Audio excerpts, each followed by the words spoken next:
이번 9월부터 느헤미야의 말씀으로 우리 함께 나누려고 합니다. 그 느헤미야는 선지자이지만 우리에게는 선지자지만 그때 당시에 이분의 본업은 정치인이었습니다. 그 아닥사스다 왕의 최측근이었죠. 그 술 맡은 관원장이었습니다. 술 맡은 관원장은 음식에 관련된 업무를 보는 사람인 것으로 우리는 알고 있지만 사실은 그 음식을 담당한다는 것은 그때 당시에는 왕이 먹고 있는 모든 것을 관장한다는 것은 비서실장과 같은 역할이었습니다. 그래서 왕 옆에서 왕의 오른팔 역할을 하는 정치를 하는 사람이었죠. 이 느헤미야는 이스라엘이 멸망한 후에 그 바벨론 땅에 잡혀온 이스라엘 자손의 후손이었습니다. 지금 이 시점, 이 말씀이 쓰여진 시점이 이 말씀이 기록되어 있는 이 배경의 시점이 언제쯤이었냐면 이스라엘이 포로가 되고 나서 70년이 지난 후에 첫 번째 해방을 맞이하게 됩니다.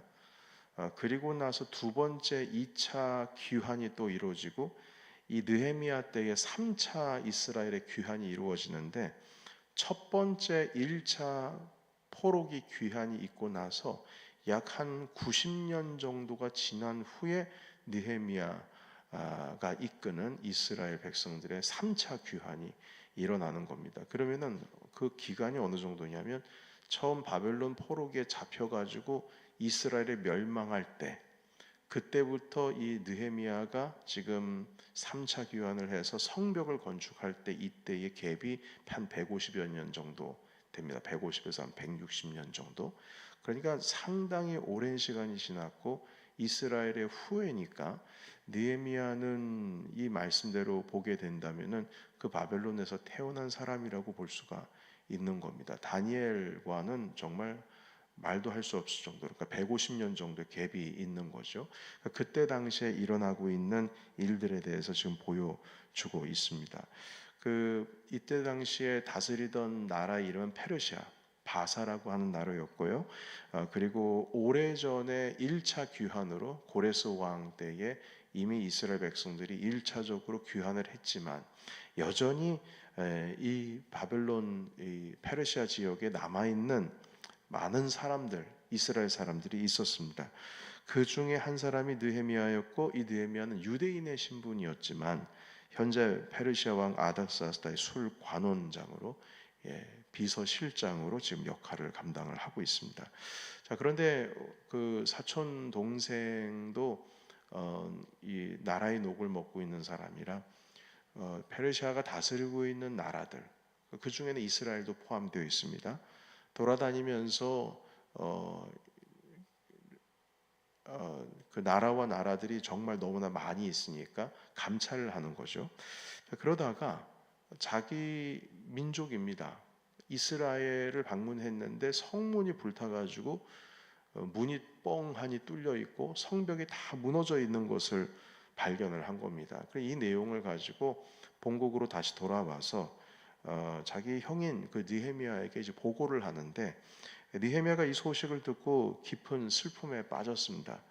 그리고 말 없이 하나님 아버지 앞에 기도를 하는데 이제 금식 기도를 하기 시작했죠. 하나님께서 이스라엘을 온전히 회복해 주시기를 원합니다. 우리가 이미 70년 후에 회복이 된다고 하셨는데 지금 시간이 꽤 많이 지나갔는데 아직까지도 회복되지 않는 것이 정말 마음이 아픕니다. 간절한 기도를 드리게 됩니다.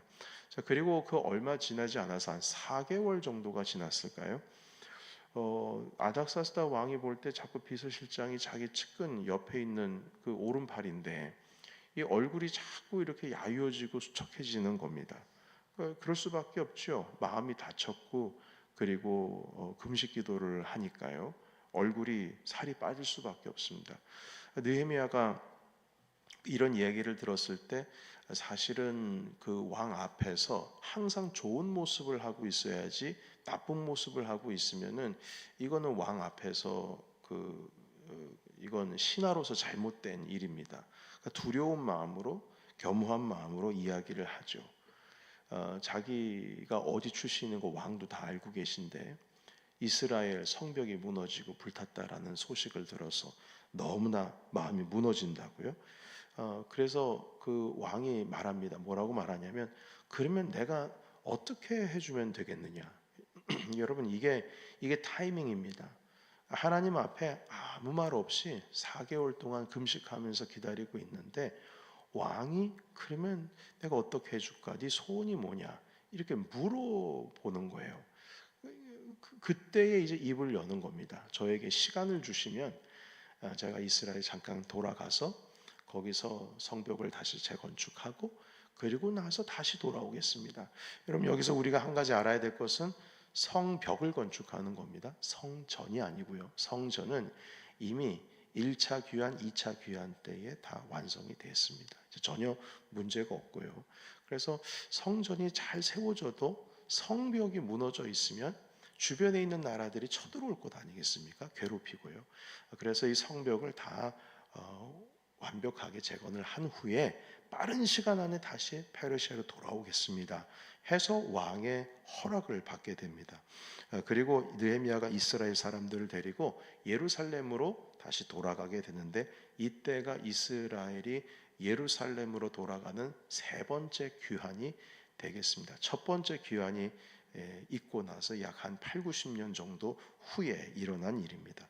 그리고 나서 오늘 본문이 시작이 됩니다. 11절 보시게 되면 느헤미야가 예루살렘에 머문 지 사흘 만에, 그러니까 3일 만에 일어난 일이라는 것이죠. 자, 그래서 이때에 느헤미야가 하나님께서 예루살렘을 위해서 무엇을 할 것인지 자신에게 주신 마음을 아무에게도 말하지 않았다 이렇게 말씀을 하고 있습니다. 그 마음이 뭔지 여러분 다 아시죠? 성벽을 재건하는 것입니다. 11절과 12절 다시 한번 같이 읽겠습니다. 자, 시작. 내가 예루살렘에 이르러 머무른 지 사흘 만에 내 하나님께서 예루살렘을 위해 무엇을 할 것인지 내 마음에 주신 것을 내가 아무에게도 말하지 아니하고 밤에 일어나 몇몇 사람과 함께 나갈새 내가 탄 짐승 외에는 다른 짐승이 없더라. 아멘. 그 아무한테도 그때 당시 이스라엘을 다스리고 있었던 페르시아가 파송한 정치인들에게도 그때 당시 방백들이라고 한다면 이게 다 정치인들이거든요. 그들에게 아무런 얘기를 하지 않고 그냥 3일 밤을 그냥 지난 거죠. 그리고 밤에 일어나서 몇몇 사람들과 함께 다시 감찰을 하기 시작했습니다. 자, 그리고 나서 성곽을 둘러보는데요. 여러분 13절에서 16절까지 함께 읽고 또 말씀 나누겠습니다. 시작. 그 밤에 골짜기 문으로 나가서 용종으로 분문에 이르는 동안에 보니 예루살렘 성벽이 다 무너졌고 성문은 불탔더라. 앞으로 나아가 샘문과 왕의 못에 이르러서는 탄 짐승이 지나갈 곳이 없는지라.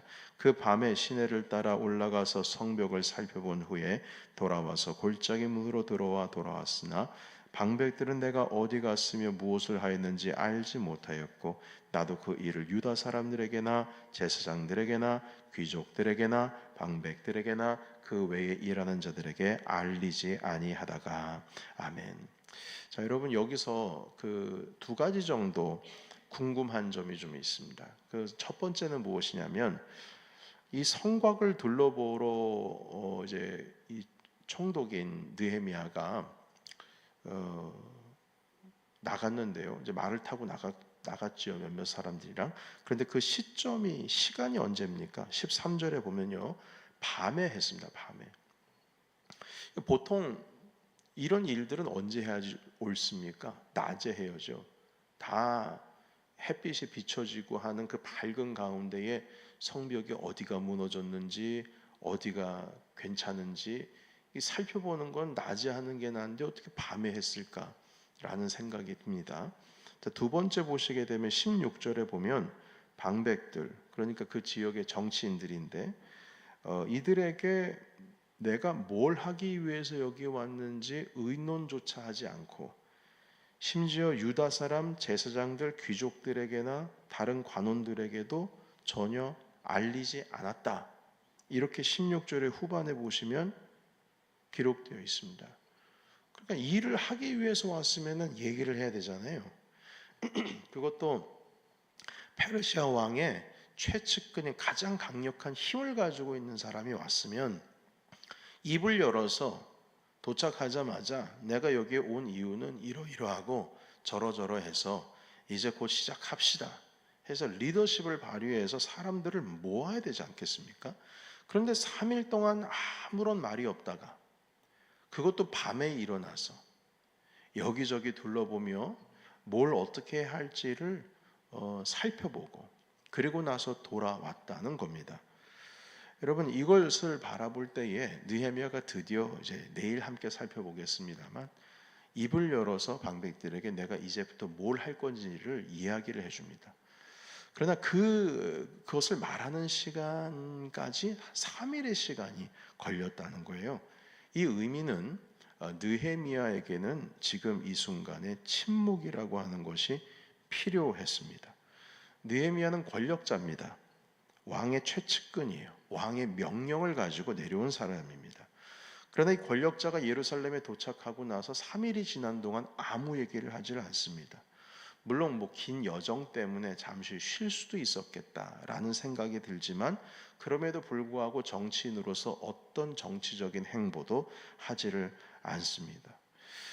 우리가 상상을 해보면 고향에 도착하자마자 꼭 암행어사가 도착했듯이 그러면 고을이 난리가 나지 않습니까? 그런 것처럼 페르시아의 왕의 명령을 가지고 올 권력자라면 도착하자마자 그곳에 있는 귀족들이나 방백들에게 협조를 구하고 어떤 권력자로서 그 위엄을 보여줄 필요가 있습니다. 그런데 아무것도 하지 않고 3일 동안 내가 왜 이곳에 왔는지도 알려주지도 않고, 그리고 감찰을 할 때도 밤에 잠깐 일어나가지고 성곽을 둘러보는 것, 그것밖에 없었습니다. 여러분, 사실 느헤미야에게는 아무 말도 하지 않고 알리지 않을 이유가 있습니다. 그 이유는 무엇이냐면 침묵이라고 하는 단어를 제가 썼는데요. 사실 70년이 지나고 나서 해방이 되고 나서 또 한 90년이 지났다라고 한다라는 것, 거의 한 100여 년 정도 시간이 지나갔다라고 한다는 것은 하나님께서 이스라엘을 다시금 돌려보내시고 나서 긴 침묵의 시간이 왔다는 것입니다. 자, 그런데 이런 침묵의 시간은 결국에는 이것을 사람의 힘으로 해야 될 것이 아니라 하나님께서 하셔야 될 일로서 느헤미야가 인지를 하고 있는 겁니다. 그러면 이 하나님께서 하셔야 될 일이면은 주님께서 하셔야 될 때가 있는 거죠. 그러니까 이 느헤미야는 자기가 하나님의 마음을 가지고 온 사람이긴 합니다만, 내가 이 주책맞게 내가 힘을 가지고 있다고 내 뜻을 이루어야 되겠다고 하면서 격한 마음에 진행을 하는 것은, 이것은 하나님께서 나에게 주신 침묵을 깬, 그러니까 여러분 그 금식 기도한 후에 4개월이 지나고 나서 왕이 너 도대체 왜 그러느냐, 그래? 그럼 내가 너한테 뭘 해줄까? 왕이 직접 입을 열 정도로 느헤미야는 4개월의 침묵의 시간을 지켰어요. 하나님께서 하셔야 될 때가 있다는 거죠. 그래서 지금 여기까지 왔으면 이건 주님께서 하신 일이거든요.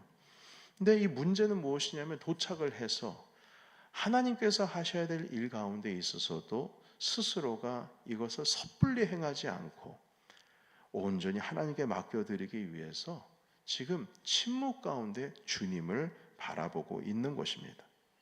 여러분, 이것은 이스라엘 사람들, 방백들, 거기에 있는 귀족들을 선동을 해가지고 해야 되는 일도 아니었습니다. 하나님께서 하시지를 않으시면 이 일 자체가 불가능한 일이기 때문에 이 느헤미야 선지자께서는 도착하고 나서 한동안 침묵하고 오직 하나님께만 집중을 하고 있었습니다. 방백들의 도움이 필요하죠. 협조가 필요합니다. 그러나 지금 필요한 것은 주님께서 내게 말씀하시고 하나님께서 말씀하신 이 때가 무르익는 것을 기다리는 때지, 그냥 도착하자마자 그냥 격한 감정에 내가 이제 드디어 내가 하나님의 일을 할 수 있겠구나 해서 이 사람 저 사람 다 불러 모아가지고 다시금 이스라엘의 성벽을 짓겠습니다 라고 말하는 것, 그것은 어울리지 않는다는 거죠. 가장 먼저 하나님께 집중을 한 겁니다. 여러분, 이것이 바로 느헤미야의 특징입니다. 아까도 말씀을 드렸지만 이스라엘의 성문이 회파가 되었다는 소식을 듣고도 4개월 동안 자기 자신의 그 왕 앞에서 침묵했습니다. 사실 예루살렘에 회파된 소식을 듣고도 자신의 정치력을 세워가지고 왕을 설득하려고 할 수도 있었을 거예요. 왕이시여, 저에게 시간을 주시면, 잠깐 시간 내주시면 다녀오겠습니다. 자기가 직접 말을 할 수도 있어요. 그럼에도 불구하고 매일매일 왕을 만나면서도 고향에 대한 소식을 알리지 않고 오히려 침묵했습니다. 왜냐? 이건 내가 하는 일이 아니라 하나님께서 하셔야 될 일이었습니다. 결국 느헤미야가 먼저 말을 꺼내지도 않았는데 매일매일 뵙는 그 왕 앞에서 왕이 먼저 얘기하지 않습니까? 네 소원이 무엇인고?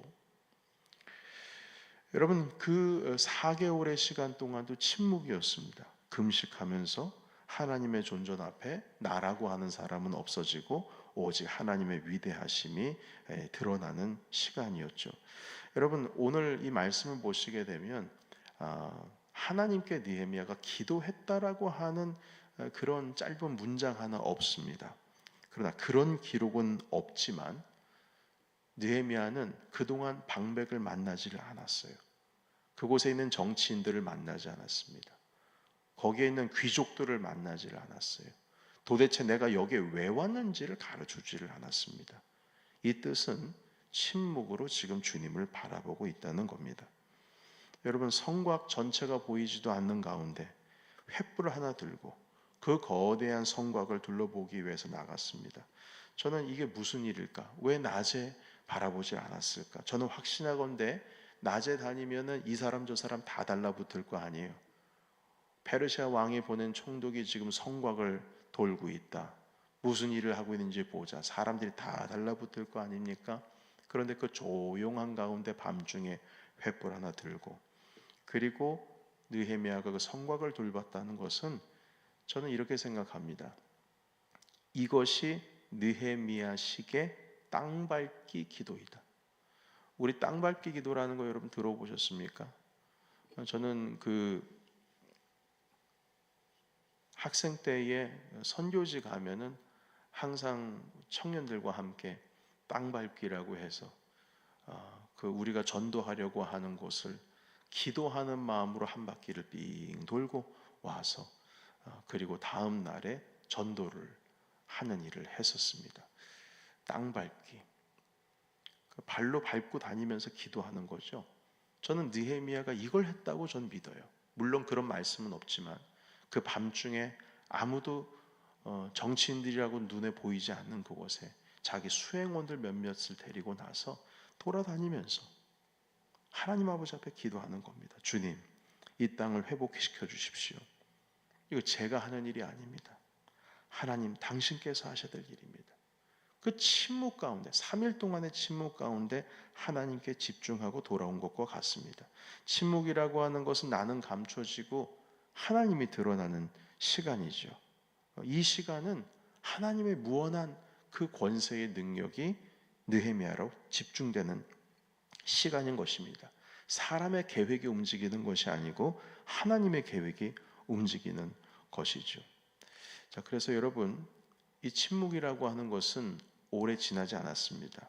침묵을 깨고 행동할 때가 옵니다. 그래서 결국 사흘, 3일 정도를 참고 있다가 결국 마지막에 입을 열기 시작을 하죠. 여러분 17절 읽겠습니다. 17절 드디어 침묵을 깨고 느헤미야 선지자께서 말을 하시는데요. 자, 시작. 후에 그들에게 이르기를 우리가 당한 공경은 너희도 보고 있는 바라. 예루살렘이 황폐하고 성문이 불탔으니 자 예루살렘 성을 건축하여 다시 수치를 당하지 말자 하고. 아멘. 이제 드디어 입을 열어서 내가 여기 왜 왔는지에 대해서 설명을 하기 시작했습니다. 하나님께서 하실 일들을 기다렸다가 드디어 시작을 하게 된 것이죠. 여러분, 모든 것은 때가 있고 시간이 필요합니다. 다윗 왕도 그 때가 필요했습니다. 그래서 십수년 동안 사울을 피해서 도망하여 광야에서 그 오랜 시간을 하나님을 바라보는 시간을 가졌게 되었습니다. 요셉도 애굽으로 팔려간 뒤에 하나님의 때가 필요했습니다. 그래서 그곳에서 저는 그렇게 생각해요. 여러분, 애굽 왕 바로의 총리가 됐다는 것은 그만큼 군사력도 휘어잡을 수 있는 힘이 있다는 뜻인데, 그 정도 힘을 가지고 있었으면, 내가 복수하고 싶었으면 충분히 가나안 땅으로 몇몇 정예 요원을 모집해서 가서 형들을 다 싹쓸이하고 왔을 수도 있었을 것 같습니다. 그런데 요셉은 그걸 하지를 않아요. 힘이 있는데 그걸 하지를 않습니다. 그 시간 동안 침묵하고 기다리고 있습니다. 하나님께서 내게 주신 꿈이 열려지길 기다리고 있는 겁니다. 결국 자기 형제들이 와서 자기 앞에서 무릎을 꿇었을 때, 나에게 곡식을 달라고 그렇게 처음으로 인사를 했을 때, 과거 10수년 전에 꿈꿨던 그 꿈의 내용을 기억했다, 이렇게 성경은 말씀하고 있습니다. 그 긴 시간이 하나님의 때가 이루어지기 위해서 연걸어가고 맺어가기 위해서 익어가는 시간이었다는 거죠. 여러분, 우리 모두에게 하나님의 시간이 있습니다. 사람의 시간은 크로노스라고 하죠. 하나님의 시간은 카이로스라고 합니다. 하나님의 때가 있습니다. 그 때가 도착할 때까지 우리가 할 것은 하나님께 집중하고 주님 앞에 간절히 소망하면서 침묵으로써 주님의 능력과 주님의 권세와 주님의 힘을 하나님께 간절히 구하고 있는 바로 그러한 기도의 시간입니다. 주님께서 예루살렘 성을 떠나지 말고 기도하라, 그리고 기다리라 했을 때 성령을 기다렸던 예수 그리스도의 그 제자들은 예루살렘 마가의 다락방에서 기도하면서 주님을 기다렸습니다. 그리고 이 시간에는 초대교회 이후에 주님께서 이 땅 가운데 다시 재림할 것을 기다리며 나아가는 지금 2000년 이상의 시간을 우리가 기다리고 있습니다. 이것이 다 믿음이요, 이것이 다 어떻게 보면 하나님 아버지 앞에서 침묵을 해야 되는 시간입니다. 여러분, 우리는 주님 앞에 항상 집중을 해야 하는, 무엇을 할까, 무엇을 뭔가를 이루어야 될까라고 하는 그런 마음을 갖기 전에 항상 주님의 마음을 우리 가운데 가장 먼저 품어야 됨을 믿습니다. 여러분, 침묵해야 될 때가 있고 행동해야 할 때가 있습니다. 우리 가운데 있어서의 그 시간은 언제일까요? 침묵의 시간을 지킬 때에 하나님께서 일하시는 겁니다. 주님께서 일하시기를 기대할 때에, 그때서야 비로소 주님께서 일하실 수가 있습니다. 우리는 무엇을 하기 위해 존재하는 것이 아니라 하나님께서 하시기를 기다리는 존재입니다. 오늘 이 말씀을 통해서 우리 가운데에 깊은 침묵을 주시는 주님의 은혜의 시간 가운데 하나님을 온전히 바라보시는 저와 여러분이 되시기를 예수 그리스도의 이름으로 축복합니다. 아멘. 기도하겠습니다.